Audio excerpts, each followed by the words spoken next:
wabarakatuh. Kami dari kelompok 9 akan membuat tugas video dengan mempresentasikan tiga makalah. Dan di sini saya Nina Ulkian Husna, NIM 2320110004, dan ada saya Ulfatu Syarifati Munawarah, NIM 2320110007. Dan saya Muhammad Rafianto dengan NIM 2320110037. Dan presentasi yang pertama akan dibacakan oleh saudari Raffi. Di sini saya akan membuat presentasi dengan judul Asbabun Nuzul. Asbab an-nuzul adalah kejadian atau peristiwa yang melatar belakangi turunnya ayat Al-Quran dalam rangka menjawab, menjelaskan, dan menyelesaikan masalah-masalah yang timbul dari kejadian tersebut. Macam-macam asbabun nuzul. Asbabun nuzul ada dua. Yang pertama adalah ta'addud al-asbab wa al-najil wahid. Yang kedua ta'addud an-najil wa al-asbab wahid.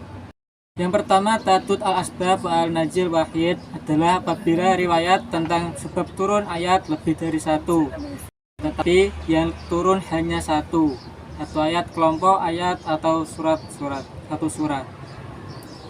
Ta'addud al-asbab wa al-najil wahid, beberapa sebab yang hanya melatar belakangi turunnya satu ayat atau wahyu. Seperti turunnya Quran surat Al-Ikhlas ayat 1-4 yang berbunyi Bismillahirrahmanirrahim. Qul huwallahu ahad.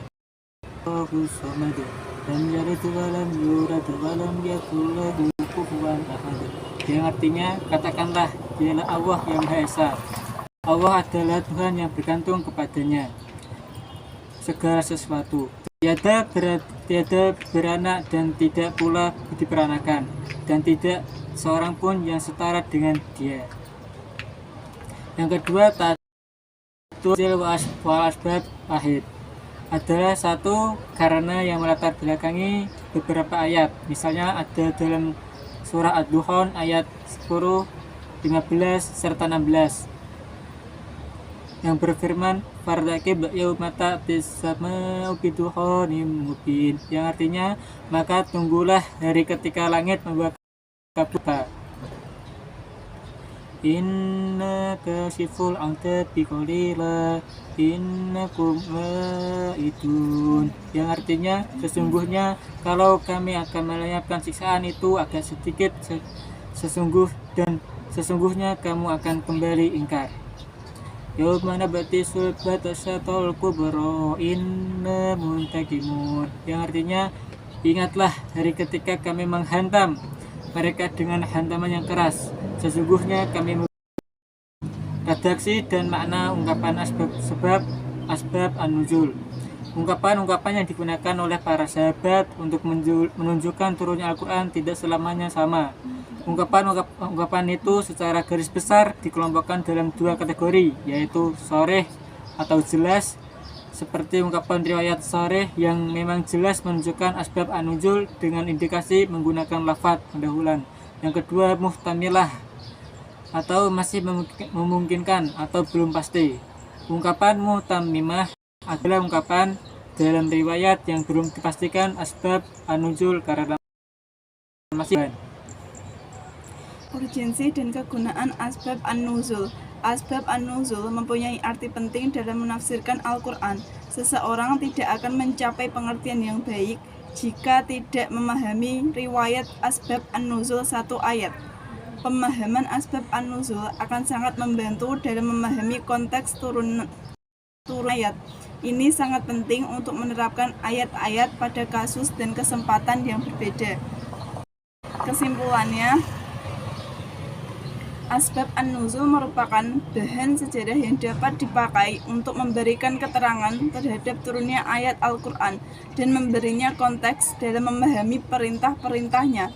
Dari segi jumlah sebab dan ayat yang turun, asbab an-nuzul dapat kita bagi kepada ta'addud al-asbab wa al-nazil wahid dan ta'addud an-nazil wa al-asbab wahid.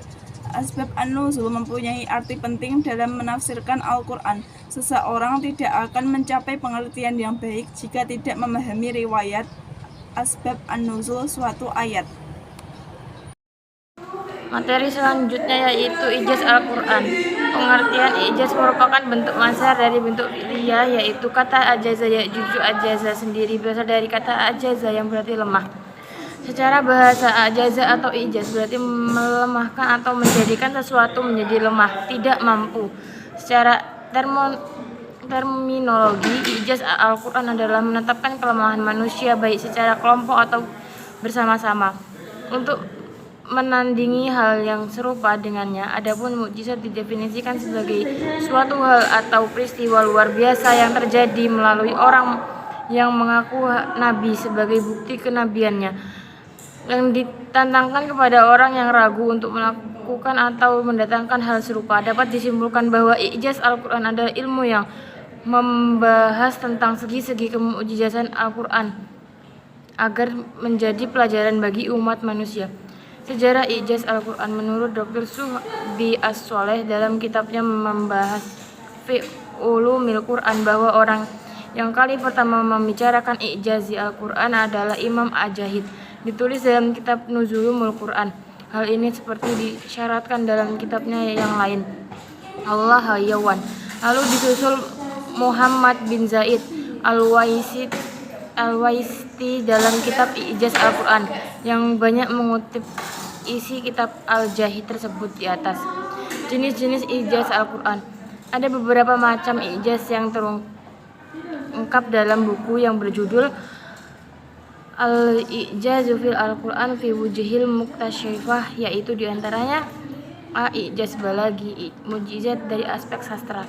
Al-Quran adalah suatu kitab yang sangat piawi dalam ilmu balaghah, di mana setiap kalimat yang ada dalam Al-Quran mewakili suatu makna dan bermaksud dari surahnya.